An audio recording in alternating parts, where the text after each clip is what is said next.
There was information that was brought to my attention the day that Charlie Kirk's life was taken, and on that day, I didn't know what to make of that information, and so I largely dismissed it, but it stayed on my mind. And after my last video, I decided to revisit that information, and when I revisited that information, I was like, oh shit, maybe there is a there. Hello everyone, if you're a new viewer, welcome. If you're a returning viewer, welcome back. If this is your second, third, or fourth time watching one of my videos and you're not yet subscribed, they already go together. Okay, make it official and hit that subscribe button. Today's video is sponsored by me. This shirt that I'm wearing is available in my online shop and it's available in both men's and women's sizes. I also have stickers, mugs, pillowcases, phone cases, and more for all designs, so make sure to check them out. The link will be in the description box down below. So today we have to talk about this Tyler Robinson situation. There are some interesting things that I want to bring to your guys' attention. So the piece of information that I teased in the intro was given to me by Jesse from Jesse on Fire. Shout out to him, he's a friend to the channel. And this piece of information is actually a clip from Destiny's live stream from the moments right after Charlie Kirk was shot. Now, if you don't know who this man named Destiny is, that's perfectly reasonable. Destiny is what would happen if Red Bull and Wikipedia had a baby and the baby was a tad bit gay. Politically, Destiny is on the far left and he often voices his disdain for conservatives. Don't give a fuck about anybody that winds up at any of these rallies and gets shot or whatever the fuck, okay? Because they had no problem making fun of Paul Pelosi. The entire world would be better off if these people were permanently removed from these platforms. Like, there is no downside and only upside to see people like Candace Owens, Tucker Carlson, Tim Pool never be allowed to publicly broadcast their opinions ever again. I'm ready for the great cleansing, dude. Cleansing? The cleansing. What cleansing? When we genocide conservatives in this country. Are you gonna be out in the streets with your Glock? Maybe. I gotta go back to Nebraska and grab it. You genuinely do hate conservatives, don't you? Very much so. Like I've moved full on to like the political violence level or the real violence level when it comes to conservative people. Yeah, I think they need to be like excised from my country. I think they are demonstrably fucking evil people by any moral system that most people would use. So that's just a small glimpse of the degenerate Destiny for those of you who are not familiar with him. And as of the making of this video, Destiny has been demonetized on I think pretty much everywhere, like YouTube, Kick, everywhere that he creates content, he's been demonetized for his comments pertaining to the Charlie Kirk situation. Now, Destiny often streams for hours at a time, often streaming for upwards of 12 hours, and it just so happened that he was live streaming when the clip of Charlie Kirk getting shot started circulating online. Shortly after this, he starts talking about it to his audience, and someone called in to his live stream. Here's the clip. Well, what's up? I'm streaming, by the way. This is, did you see what happened? Yeah, I think so. Yeah, like, dude, Charlie's gonna be fucking dead. Yeah, I'm pretty sure he's already dead. Yeah.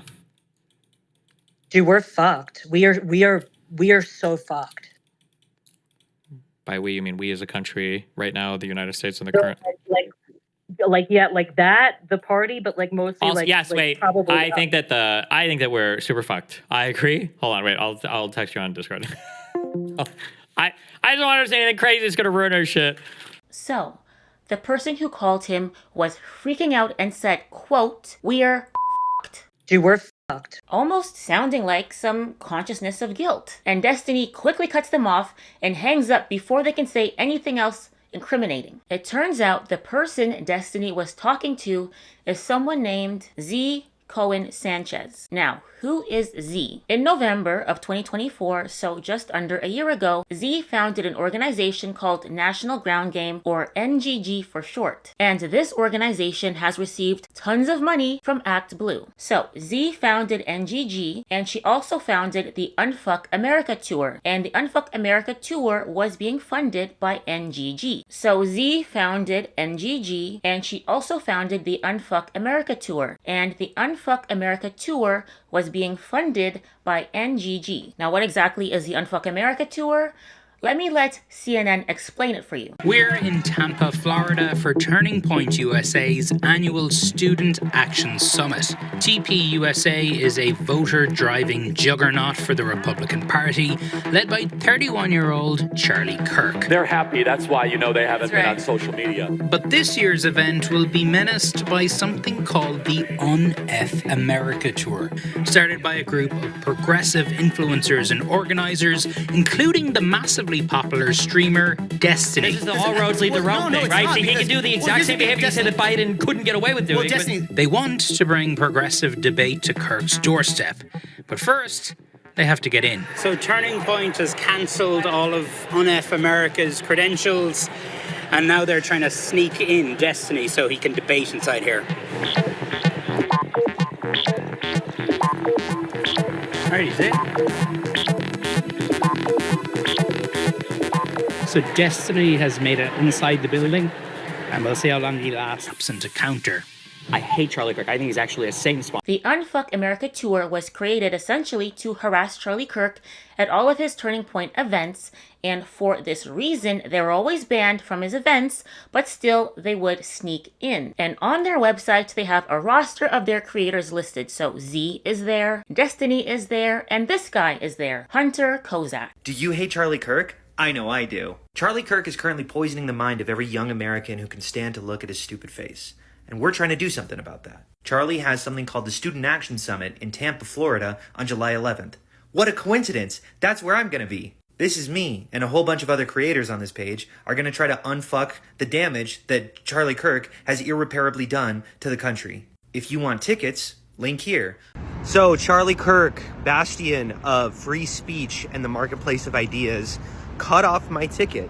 So, what I'm going to be doing is infiltrating as a Trump supporter. So I just acted confused and said, I don't know what happened with my ticket, but I'd like to buy another one, and got right in. Now, if you guys watched my last video, you may have already recognized Hunter Kozak. Hunter Kozak presumably snuck into the Utah event, and he is the guy who was asking Charlie Kirk about trans violence and mass shootings right before Charlie was shot. Do you know how many mass shooters there have been in America over the last 10 years?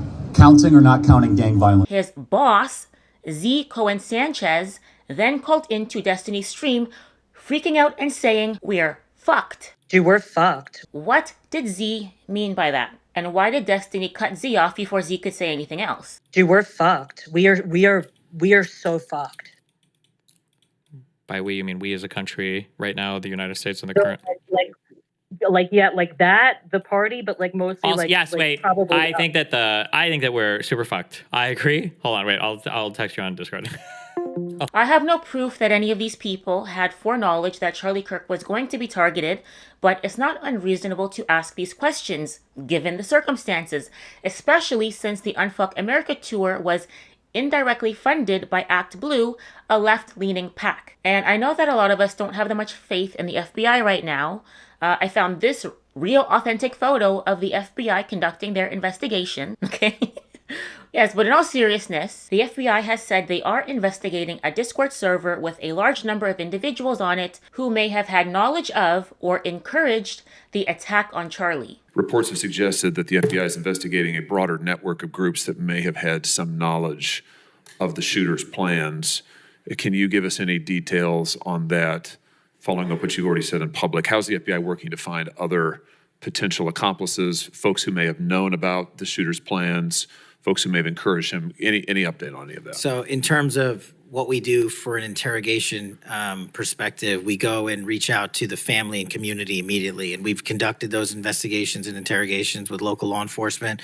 And we're continuing to do that because those closest to the suspect are going to hopefully know the most about the suspect and his beliefs and his ideology. On top of that, unfortunately, it has been leaked that there was a Discord chat. And for those unfamiliar with it, it's a gaming chat room online that the suspect participated in. So what we're doing, we've already done, is serve legal process, not just on Discord, so that the information we gathered is sustained and held in a evidentiary posture that we could use in prosecution should it be decided to do so. And we're also going to be investigating anyone and everyone involved in that Discord chat. Okay, very good. I see the public reports that the Discord thread had as many as 20 additional users. It sounds like you're trying to run down all of that to see if that's accurate, who else may have been on that thread, what they may have known. Is that fair to say? It's a lot more than that, and we're running them all down. It's a lot more than 20? Yes, sir. And you're running all of that to ground? Every single one. Yeah, fantastic. Something else that I want to bring to your guys' attention is another organization that is being investigated by the FBI relating to the Charlie Kirk shooting, an organization called Armed Queers SLC. Armed Queers Salt Lake City, or SLC, is now under intense federal scrutiny after Kirk, the 31-year-old co-founder of Turning Point USA, was shot dead during an event at Utah Valley University last week. His alleged killer, 22-year-old Tyler Robinson, was arrested just hours later. The FBI is probing whether Robinson acted alone or as part of a broader network. Deputy Director Dan Bongino told Fox News investigators are examining multiple warning signs and whether others may have aided or encouraged Robinson. Bongino added, "We'll also be dropping a lot of subpoenas out there, hinting at possible links to online groups and activist circles." Republican Congresswoman Anna Paulina Luna has directly linked Armed Queers Salt Lake City to Tyler Robinson, calling it an extended network under FBI investigation. Luna also questioned possible funding connections between the group and left-wing benefactors, raising concerns about broader affiliations. Utah Governor Spencer Cox described Robinson as deeply indoctrinated with leftist ideology. Now let me tell you a little bit more about this organization. It was founded by an Iranian trans-identified male who goes by the name Ermaya Fenaian. I don't think I pronounced that correctly, but I tried my best, okay? In addition to having founded Armed Queers SLC, Ermaya has worked for Bernie Sanders' political campaign, Elizabeth Warren's political campaign, and Ermaya is an organizer for PSL, a communist organization. You know those violent anti-immigration protests that have happened across America? Well, PSL has been involved in those, and Ermaya is one of the organizers for PSL. So that's just to give you a bit of a background about the founder of Armed Queers SLC. Right after the assassination of Charlie Kirk, this organization took down all of their social media, and Ermaya has privated his accounts. The last thing that I wanted to share my thoughts on are those messages that Tyler Robinson allegedly sent his gender-confused boyfriend immediately after the shooting. I've watched a lot of people share their thoughts on it, but there was one very obvious thing that I haven't seen anyone catch, so I just wanted to put my 2 cents in. So on the screen is the charging documents for Tyler Robinson, and it says here on September 10th, 2022, so this is a typo. Should be 2025, but on September 10th, 2025, the roommate received a text message from Robinson which said, "Drop what you are doing, look under my keyboard." The roommate looked under the keyboard and found a note that stated, "I had the opportunity to take out Charlie Kirk and I'm going to take it." Police found a photograph of this note. The following text exchange then took place. After reading the note, the roommate responded, "What?" with a bunch of question marks. "You're joking, right? I am still okay, my love, but am stuck in Orem for a little while longer yet. Shouldn't be long until I come home, but I gotta grab my rifle still. To be honest, I had hoped to keep this secret till I died of old age. I am sorry to involve you." Now, this is something that I'm surprised that nobody noticed. Tyler Robinson had already left the note under the keyboard with the intention on having his gender-confused boyfriend read it, and then he goes on to say, "Oh, I was hoping to keep this secret safe until old age." That doesn't make sense. You left the fucking note underneath the keyboard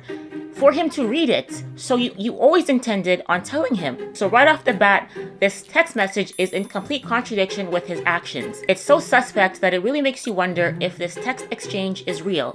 But let's continue reading. "You weren't the one who did it, right?" "I am. I'm sorry. I thought they caught the person." "No, they grabbed some crazy old dude, then interrogated someone in similar clothing. I had planned to grab my rifle from my drop point shortly after, but most of that side of town got locked down. It's quiet, almost enough to get out, but there's one vehicle lingering." Now, I've seen people point out to the fact that this language doesn't sound like language from a 22-year-old saying that there's a vehicle rather than saying a car. Most 22-year-olds would use the word car, but I also don't think very many 22-year-olds would use the word lingering. If I were to think about myself when I was 22 years old, if I was trying to communicate this information, I would probably say most of the cars are gone, but there's still one that's there. That's probably what my 22-year-old self would have said, not it's quiet, almost enough to get out, but there's one vehicle lingering. It's suspicious language for a 22-year-old. So the roommate says, why? Robinson responds, why did I do it? The roommate, yeah. Robinson, I had enough of his hatred. Some hate can't be negotiated out. If I am able to grab my rifle unseen, I will have left no evidence. This whole text message exchange is evidence. You're on camera. That's evidence. This text exchange is evidence. And the fact that you're using your phone near the scene of the crime is also evidence. Your cell phone is going to be pinging off towers. It puts you at the scene of the crime around the time that it happened when you actually live 3 hours away.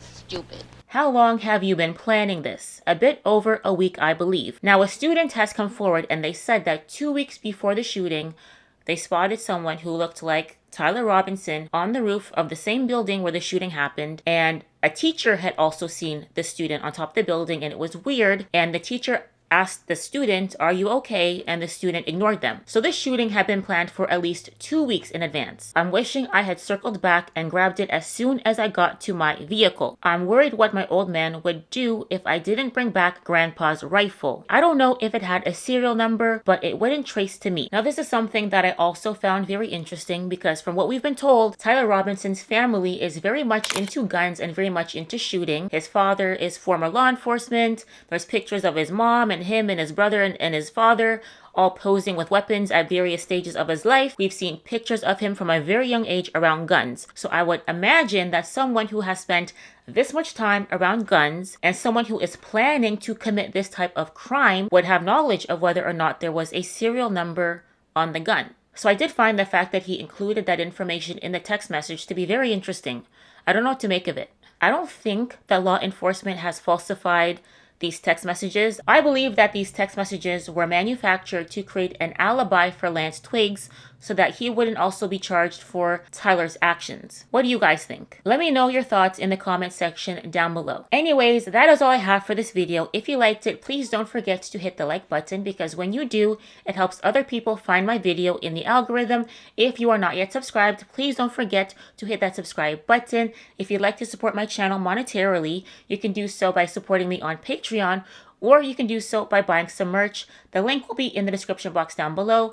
If you liked this video, I will have 2 more just like it for you in the end cards. I will see you guys next time. Take care. Bye.